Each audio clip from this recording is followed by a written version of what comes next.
18 past 11. We'll come back shortly. 23 minutes past 11. 133 882. That's our new talkback number. 133 882. Let's get some of your opinions this morning. Hello, River. Hello. Thanks for having me on. Pleasure. What's happening?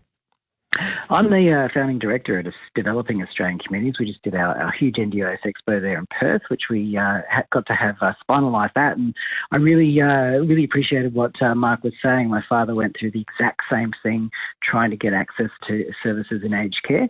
And just really wanted to push home that excuse that is used at the moment, where we have this false economy of saying it's too expensive to do this. Yeah.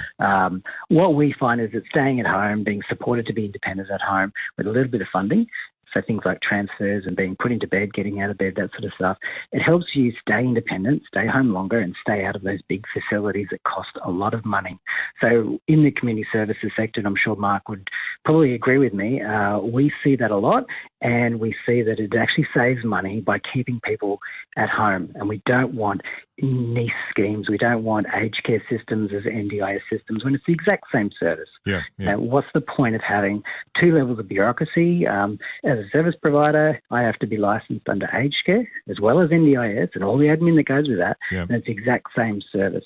So there's no reason why we can't extend those same services that are NDIS funded through to the aged care population to make it a little bit simpler.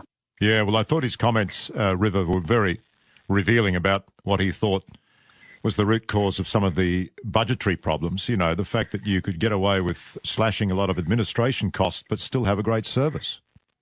And we create administration costs by having multiple agencies deliver the same service type. We do. Staff going in and helping people with disabilities get in and out of bed is the same whether it's a disability service under NDIS or whether it's an aged care system. So we don't need to have two levels of bureaucracy. And the NDIS hasn't got a blown out budget. It's underspent by billions every year, and it still is. And it's not something that we can use as an excuse. So there's no reason for aged care not to be able to fund these things. And people do get access to home care packages, but that process is also really complex to navigate, especially when you have a support need or a disability or dementia or aged care related supports. And it is something that we've looked at. So we've done research ourselves recently in that space, and we found that 74% of people over 65 that we researched have said that basically the most difficult thing of getting support is actually accessing the funding and actually figuring out how the system works. Figuring out how it works. It's dead right. And you really need a good advocate. You know, when you're in that position, you're not feeling well or you're struggling, you really need somebody to be able to help you with it as well. Does your organisation help people navigate the NDIS, do they?